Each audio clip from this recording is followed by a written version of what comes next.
जब मैंने यहाँ आईएमटी ज्वाइन करने से पहले 19 महीने एक स्टार्टअप में ही काम किया था। तो ये बात तो बिल्कुल सही है कि एक स्टार्टअप में काम करने से आपको हर एरिया का एक्सपोजर मिलता है, लेकिन एक बहुत बड़ा चैलेंज जो स्टार्टअप्स फेस करती हैं वो होती है एम्प्लॉय रिटेंशन। बहुत सारे एम्प्लॉयज़ क्योंकि बेटर अपॉर्चुनिटीज़ और इन्वायरमेंट बाहर और बड़ी कंपनीज़ में मिलता है तो वहाँ पे चले जाते हैं। तो ऐसे सिचुएशन में आपका भी ग्रोथ थोड़ा स्टंट हो जाता है, बिकॉज आप क्योंकि जो बहुत सारे लोग हैं अब वो नहीं रहे हैं, जो हाई परफॉर्मर्स हैं वो छोड़ के बड़ी जगह चले जाते हैं। तो ऐसे में स्टार्टअप्स कैसे इस चीज़ को टैकल कर सकती हैं? लगभग 90% स्टार्टअप कंपनीज में वो चाहते हैं कि आदमी जो आए वो क्लीन स्लेट के साथ आए। पुराना एक्सपीरियंस, पुराना बैगेज कभी कभी नुकसानदायी भी हो सकता है, काम में अड़चन भी अड़ा सकता है। क्योंकि उदाहरण के तौर पे अभी जैसे पहले एक प्रश्न में उन्होंने कहा कि एक्सपीरियंस कंपनी से यदि आप आए हैं तो आप अपना system, process, dos and don'ts आपके पास होते हैं, कुछ ना कुछ सोच आपकी होती है। लेकिन जबकि स्टार्टअप कंपनी में वो सब नहीं चाहिए, उसमें कोई बाउंड्रीज नहीं होती हैं काम करने की। कोई आपको उनका एक एंड ऑब्जेक्टिव एक बता दिया जाए और उसके बाद उसको अचीव करना है। आप कैसे अचीव करें इसकी कोई मायने नहीं रखता है।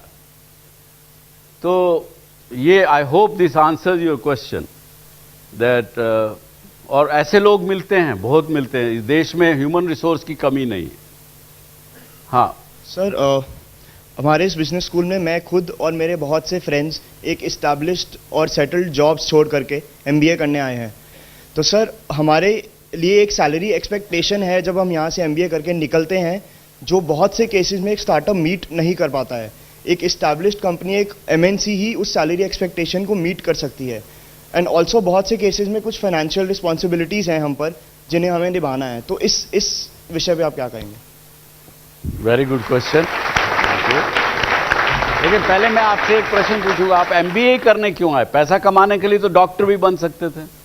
सर, क्योंकि जैसे एक पहले बात हुई थी कि you have to love what you do. So एक मन में एक बात थी कि जो मैं करना चाहता था वो मैं एमबीए के बिना नहीं कर पा रहा था। तो एक एमबीए, खासकर इंडिया जैसे कंट्री में। आपको लगता है कि एमबीए करना मतलब मास्टर ऑफ ऑल? नहीं sir, but master of one trade at least. और इंडिया का जैसा एजुकेशन सिस्टम गुजराती में पता है एमबीए को क्या कहते हैं? मने बद्धु आवड़े छे। हाँ, मुझे सब कुछ आता है, वो ये बोल रही है। आप तो एक ही की बात कर रहे हैं। बट जिस ट्रेड में सर मैं था वहाँ पे एमबीए ज़रूरी थी, तो मुझे एमबीए करने आना पड़ा। नहीं, आप में से और कोई आप बताएंगे आप एमबीए करने क्यों आए? कि सर बहुत सारी इंडस्ट्रीज की रिक्वायरमेंट होती है, बहुत सारे जॉब ऑप्शंस आपके लिए खुलते नहीं है। जब जॉब ऑप्शन ज़्यादा मिलते हैं एमबीए करने वाले को। हाँ जी, आप क्यों आई हैं? Same reason I feel if you have to grow, you have to have an MBA degree at least in India. मेरे को लगता है कि एमबीए एक ऐसा प्लेटफॉर्म है जिसमें आप बहुत सारे स्किल सेट सीख सकते हैं। से फॉर एग्जांपल अगर हम लोग कोई इंजीनियरिंग करें या कोई हम लोग कॉमर्स रिलेटेड कोर्स करें तो वहाँ पर हम लोग एक पर्टिकुलर स्किल सेट मिलता है। बट एमबीए एक ऐसा प्लेटफॉर्म है जहाँ अपने मार्केटिंग, फाइनेंस से फॉर एग्जांपल पर एमबीए में भी तो अलग अलग डेफिनेटली सर। तो यहाँ पर जैसे फॉर एग्जांपल अगर कोई स्पेशलाइजेशन कर रहा है फाइनेंस में या मार्केटिंग में तो उसके बारे में उसको बहुत कुछ आइडिया मिलेगा। But at the same time आप से फॉर एग्जांपल मेरा स्पेशलाइजेशन फाइनेंस में है तो यहाँ पर मार्केटिंग के सब्जेक्ट्स जैसे कि या ऑपरेशंस के या एचआर रिलेटेड सब्जेक्ट्स, तो इसके बारे में भी आइडिया मिलता है। यदि आप एक्सपीरियंस्ड हैं, उसके बाद आप एमबीए करने के लिए आए हैं और आप एमबीए करके स्टार्टअप पे फिर भी ज्वाइन करें, मैं आपको रेकमेंड करूंगा।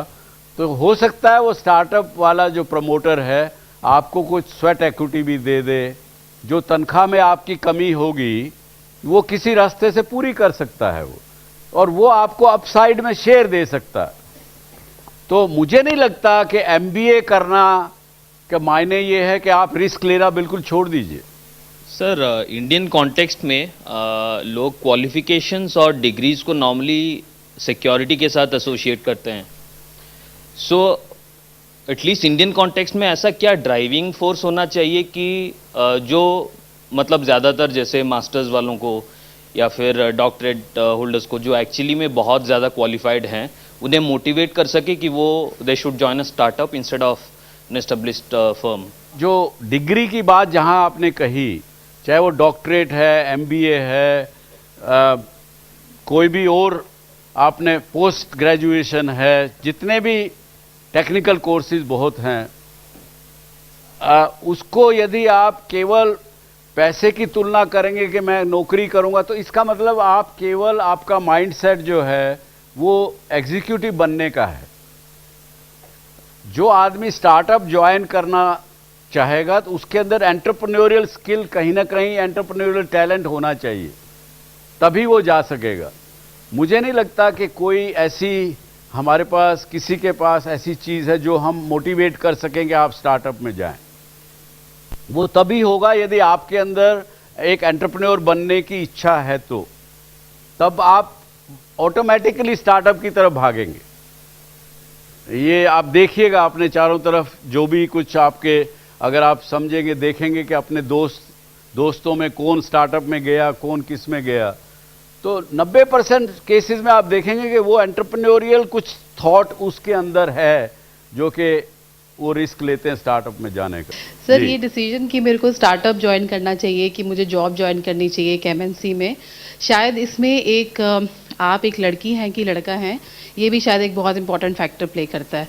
क्योंकि अगर आप एक लड़का हैं तो शायद आपकी फैमिली या वैसे भी एक एनवायरनमेंट काफ़ी आपको सपोर्ट करता है, लेकिन अगर आप एक लड़की हैं तो शायद एक रिस्क एपेटाइट या फिर एक फैमिली का जो सपोर्ट है, या फिर उनका ये कहना कि नहीं आप पहले शादी कर लीजिए, या फिर आपका जो फ्यूचर पार्टनर है उसका एक पर्सपेक्टिव भी इम्पॉर्टेंट है आपकी फ्यूचर के लिए। सो ये एक माइंडसेट शायद ये चलता ही आ रहा है। तो what can we do as a business school, और एक सोसाइटी में ये चेंज लाने के लिए हम क्या कर सकते हैं इस चीज़ को? एंड डू यू अग्री कि यस, ये जेंडर सेंसिटाइजेशन है इस चीज़ में? ये very good question, I must say.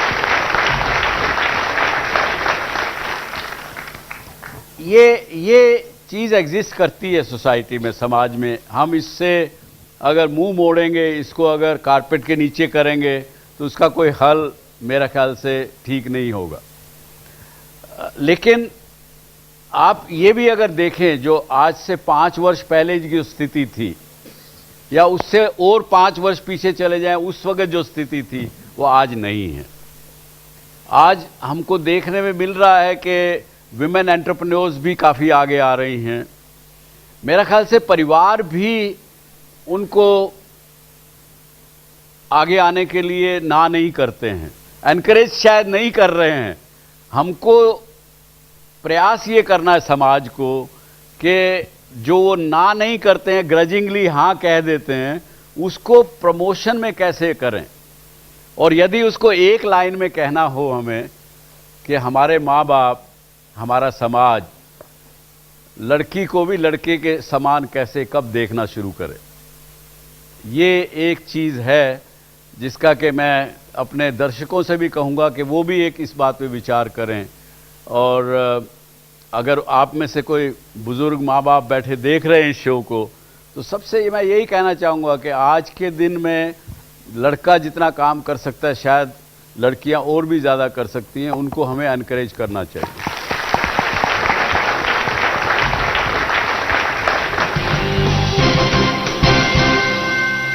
Sir, एक प्योर प्रेशर है हमारे सोसाइटी में, जहां हमारे पेरेंट्स, हमारे फ्रेंड्स, द मोमेंट यू से कि आप एक बहुत बड़े कंपनी, बहुत बड़े ब्रांड नेम के साथ एसोसिएटेड हो, the way they perceive you is different when you से कि आप एक छोटे कंपनी या एक स्टार्टअप के साथ एसोसिएटेड हो। आप ये कह सकती हैं उनको कि देखिए, ये ब्रांड भी, जो ब्रांड आज बड़े बने हैं, किसी समय में वो एक गैराज से शुरू हुए थे, वो तब कुछ भी नहीं थे। तो आप इसको इतना, मैं एक हिस्ट्री का भाग बन रही हूं, हिस्ट्री क्रिएट कर सकती हूं, ऐसा एक मुझे चांस है यहां करने का।